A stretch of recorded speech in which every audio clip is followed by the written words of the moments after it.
I was born and raised as a Hindu. I also fell in love with studying the occult when I was 8 years old. So I want to talk about how I got radically saved, the first miracle that God did for me, and how we set the tempo for our relationship. So it goes back to 2012.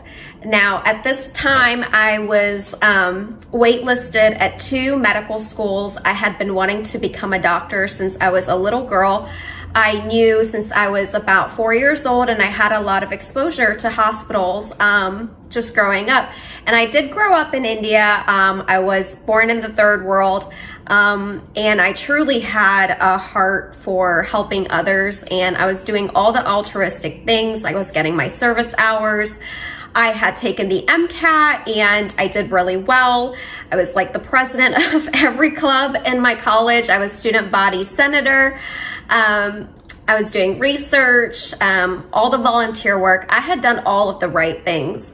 Had a good GPA, and yet I was in this place where I seemed to lack divine help. And I always had this knowing that God was there. Like, even if I worshiped like a different God, like a Hindu God or whatever, or if I was just generally praying out loud to just God, like the God that is sovereign and runs the whole universe, I never seemed to have divine help. And I was under the impression that if I was a great person and I would do all of the correct things, and did the most, like in terms of getting into medical school, that's the time when God steps in and does the divine miracle for me. And it never happened. Like, no matter what temple I visited, no matter what puja or ritual that I would do, my prayers wouldn't be answered. And I had this, I don't know if it was like a vision or like a knowing, or I don't really know what this was, but I would see like my prayers get all the way up to God's ears, and just when it would be earshot, the prayer would disappear. And I was having this like knowing or revelation, or I don't know how to describe it at this point. And I was always very spiritually aware and intuitive as a child. I've had my gifts since birth, but that's not to say Satan didn't get in there at times and pervert the gifts that God had already given me. So at that time in 2012, I was in a post-bac program. I was actually taking classes with the med students. I was in block 1 and block 3 with them. And if I performed well enough, that when I got into their medical school, like, I actually wouldn't have to repeat those blocks. So I had a lot of friends that were first-year medical students. And at this point, just being waitlisted at 2 schools, and I had fought for this my whole life. The average matriculation rate of med students is 0.2%, anywhere between 0.2 to 0.3, which means out of all the people that apply, only 0.2 or 3% actually go on to start medical school. So very slim chance, right? It's like very difficult to get in, and I'm sure it's even more competitive now. I know they changed the MCAT and everything. So I was starting to develop like anxiety, and just spiritually I was tormented. I actually started to have panic attacks, not knowing where my life was going. I would just crumble to the floor, and it would feel like I was having like a heart attack or something. And I made friends with this girl. Her name was Mary, and she was just so loving. There was something about her that was just so pure and kind. We would get coffee at Panera or coffee at Starbucks, and we would just chat. And she always just loved on me and ministered to me. I had no idea she was a Christian. Actually, at that time, I despised Christians because I hated their holier than thou attitude. I even had an ex-boyfriend that was very abusive to me, like emotionally extremely abusive. And so my heart was hardened towards Christians. I was like, Mary, I don't understand how you are always just like so peaceful and like you just know everything's going to be okay. I mean, medical school it's so hard, girl. How are, like, how? And she said to me, you know what, Ramya? My secret is Jesus. And I'm like, what? And I was confused. And she said, no matter what, God promises me that he has me.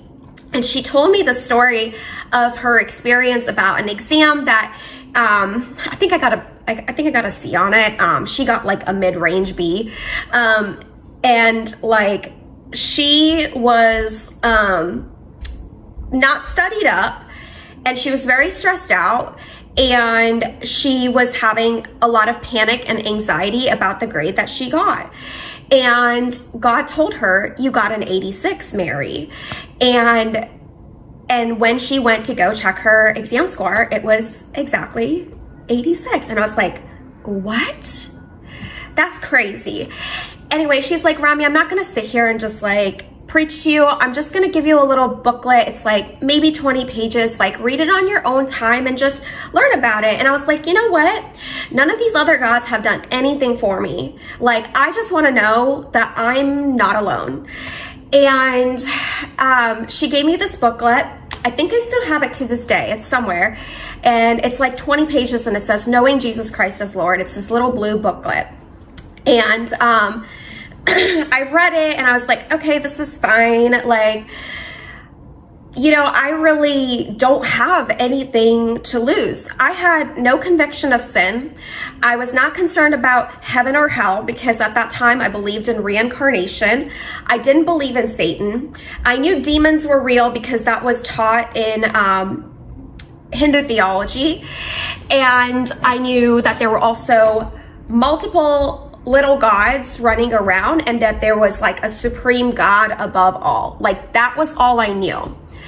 And I remember like just sitting on this book. I had worked out, and I was like, okay, I'm gonna go take a shower, and I'm gonna go read this prayer, because like I said, the worst thing that could happen is absolutely nothing.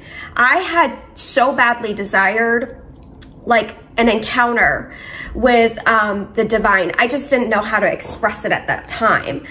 And so I might get emotional while sharing this, but like, I wanted to take a shower because in my Hindu programming, you have to be physically clean before God. And like, you should definitely like wash up and make yourself presentable. I had that idea, but something in me just pulled me to the sinner's prayer, and I just prayed it. And even as I was reading it, I was just welling up with emotion. I couldn't explain it. And within a moment, this presence just took over the whole room. It like sucked up all the air in the room. And I just immediately knew, like, this is the real God. Like, I am standing before him. And I was sobbing, and I just knew like that he was holding me in the palm of his hand, and the presence actually stayed a really long time, and he didn't leave. He held me. He was just there, to a point where I'm like overwhelmed. I'm like, I don't really know what's happening here. And so I actually stepped into the shower, like in the presence of God, just because I was crying anyway. And it was almost like, I don't know, like a foreshadowing of my baptism to come. And that was how I had an encounter with Christ. And then this was on May 10th, 2012. And I texted Mary because I didn't know if this was a big deal or not. And then also just all the thoughts racing in my mind were like, is my family going to disown me? Like, I just left an entire religion that I was raised in. I didn't know what to do. I didn't know how to act. And so I texted Mary, and she called me. She's like, you gave your life to Jesus? And I was like, yeah. And And she's like, Robbie, this is a big deal. And I'm like, I don't know. Like, because at that time I was still under the impression like Jesus was like just another God, but he's the one with like real power. But I still struggled to like differentiate of how good my God was. And anyway, she brought me my first Bible. I still have it to this day. It's a New King James, and she bought me a devotional and a journal. And she invited me to her family's home church, which I felt a little weird because people were really emotional. And again, I didn't really understand it because I had never been exposed to it. And there were other things leading up to my life where I did actually have these like God moments with Jesus that I just didn't really put the pieces together that he had marked me for his kingdom my whole life. That's coming later. But anyway, I had... you know, like I was still kind of struggling with school, and I was still concerned about the whole med school thing. I wanted my life to be settled. And Mary prayed for me one time before another medical school interview that came up for me. And I actually literally accepted Christ just a few days short of another medical school interview that was coming up. Anyway, July 5th rolled around. I'm now waitlisted at 2 places and rejected from 1. And I actually got rejected from one school because I was told that I was overqualified. Wouldn't you want somebody that is like, you know, whatever. It doesn't matter now. And then there was this freak like rainstorm that came into the city that I was living in. I was living 3.5 hours from my parents, and the power went out. And I had a roommate who was never home, and I had like 40% battery on my phone, and all of the power was out in the city. And so I just decided to drive to my parents for the weekend. And again, I was still like ruminating on this, like, God, like, what about med school? Like, what about med school? Like, I have done everything right. Like, I need to get in. I need my life to be settled. I need to have clear direction about where my future is headed. And what came to mind, and at this point, I was 2 months into reading the Bible consistently. Like, I caught fire for it, and I just couldn't even put it down.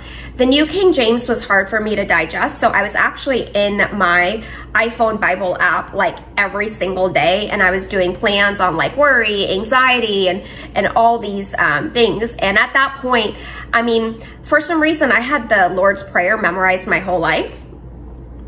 I don't know why that is, but I just did. But as I was driving, as I'm talking to God, the part in the Lord's Prayer that stood out to me is the part where he talks about forgiving others for their sins against you. And there was only one person that I had held a grudge against for 5 years. He put me in a very bad position. He was emotionally very abusive. It was my first boyfriend.